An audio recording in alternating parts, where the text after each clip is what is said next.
UK में जब भी हम काउंसलिंग करते हैं, कभी मुझे अपॉर्चुनिटी मिलती है किसी स्टूडेंट्स को काउंसिल करने की, तो तब उसका पहला क्वेश्चन यही रहता है कि क्या यूके में पीआर मिल जाएगी। तो आज उस सवाल का जवाब मैं डिटेल में दूंगा कि कौन से ऐसे कोर्सेज हैं, कौन से ऐसी ऑप्शंस हैं जो आप लेकर पीआर ले सकते हैं, और पीआर के लिए क्या एलिजिबिलिटी क्राइटेरिया रहेंगे, क्या वाकई पीआर नहीं मिलती यूके में या इजीली मिल जाती है। तो इन सब सवालों का जवाब आज की वीडियो में मैं आपको दूंगा। Bells Overseas, the sound of your future. Hello everyone, मैं कपिल भाटिया बेल्स ओवरसीज से। यूके में जो जैसा कि मैं बता चुका हूं कि स्टूडेंट्स का पहला क्वेश्चन ही यही रहता है कि क्या मैं पीआर मिल जाएगी, वहां तो पीआर बड़ी डिफ़िकल्ट है।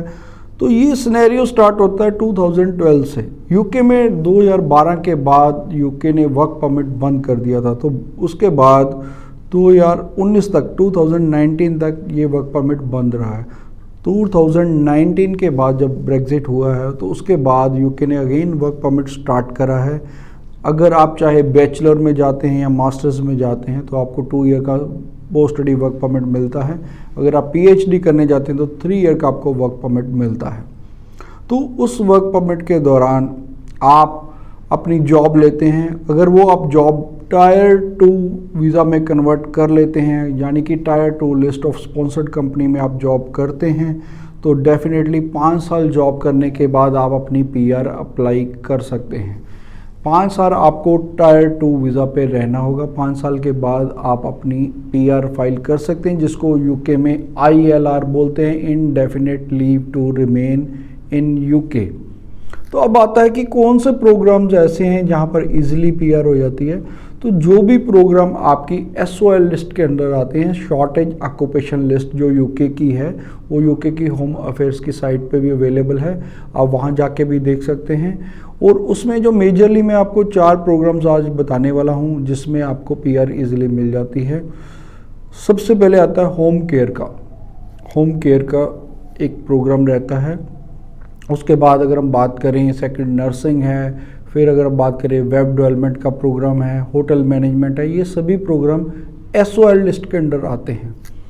और जहाँ तक अगर बात करते हैं होम केयर की, तो उसमें बाकी जो तीनों प्रोग्राम है, चाहे आप होटल मैनेजमेंट जाते हैं, नर्सिंग जाते हैं, या अगर आप IT के प्रोग्राम वेब डेवलपमेंट में भी जाते हैं, तो वहाँ पर आपको अपनी स्टडी कंप्लीट करनी पड़ती है, आपको स्टडी की ज़रूरत होती है। लेकिन होम केयर का एक ऐसा प्रोग्राम है, अगर आप अपनी स्टडी कंप्लीट नहीं भी करते तो भी आप अपना होम केयर का प्रोग्राम कर सकते हैं। सबसे बढ़िया बात क्या है कि ड्यूरिंग स्टडी ही अगर आप पार्ट टाइम 6 मंथ का कोर्स करते हैं होम केयर का, उसके बाद इजीली एक टेस्ट होता है, वो टेस्ट पास कर लेते हैं, तो आप होम केयर का टेस्ट पास करने के बाद आप सर्विस कर सकते हैं होम केयर की।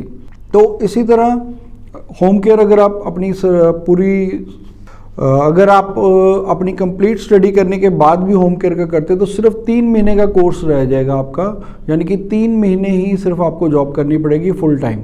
अगर पार्ट टाइम करते हैं तो वो 6 मंथ करनी पड़ती है, फुल टाइम करोगे तो 3 मंथ का सिर्फ आपको एक्सपीरियंस चाहिए। उसके बाद आप अपना शॉर्टेज ऑक्यूपेशन लिस्ट के अंडर आप जॉब ले सकते हैं और जॉब के बाद आप अप्लाई कर सकते हैं।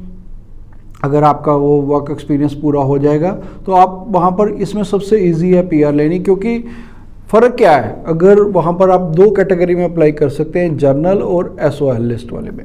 जर्नल में आपको जो सैलरी है वो 26,500 के करीब दिखानी है, और अगर आप ये SOL लिस्ट के अंडर करते हैं तो सिर्फ 18,500।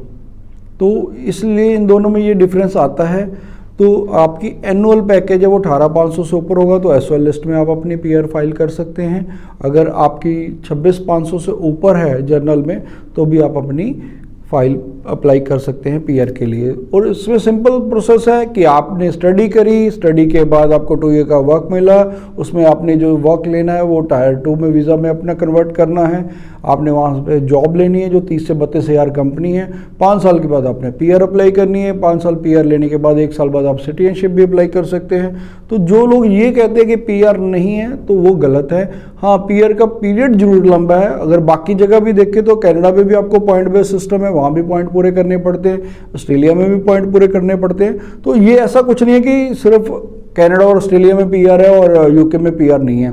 यूके बहुत बढ़िया स्टडी डेस्टिनेशन बन रहा है। अगर हम बात करें तो यूके में जो यूके की गवर्नमेंट है वो खुद चाहती है कि अब इसको नंबर 1 स्टडी डेस्टिनेशन बनाया जाए, तो वो ऑलरेडी इसके लिए काफ़ी एफर्ट्स भी कर रहे हैं, अपना वीज़ा प्रोसेस भी स्लो कर रहे, अपना वीज़ा प्रोसेस भी उन्होंने सिंप्लीफाई कर रहे हैं और वो वीज़ा ग्रांट भी कर रहे हैं। तो जो वीज़ा सक्सेस है, इंडिया से 96% की वीज़ा सक्सेस रही है यूके में।